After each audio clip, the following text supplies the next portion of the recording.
வணக்கம். இன்னைக்கு கோதுமை மாவு பேன் கேக் எப்படி செய்யறதுன்னு பார்க்கலாம். அதுக்கு 200 கிராம் அளவுக்கு கோதுமை மாவு எடுத்து வச்சிருக்கேன். 100 கிராம் அளவுக்கு நாட்டு சக்கரை, 2 முட்டை, 1/4 டீஸ்பூன் அளவுக்கு ஏலக்காய் தூள், சால்ட் சேர்த்துக்கிறேன்.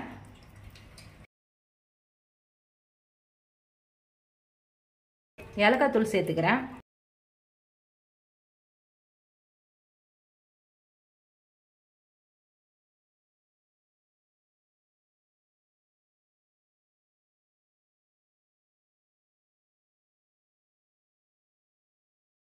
கோதுமை மாவு சேர்த்துக்கலாம்.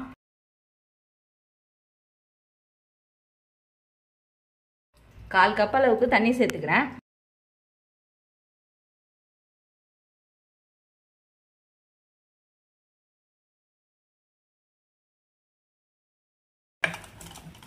இந்த அளவுக்கு தோசை மாவு பதத்துக்கு கலந்துக்குங்க.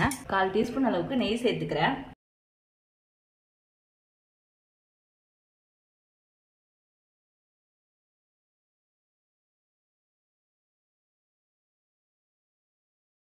ஊற்றிட்டு தேய்ச்சி விடாமல் இப்படியே விட்டுருங்க. சுற்றிலும் கொஞ்சமாக நெய் சேர்த்துக்கிறேன்.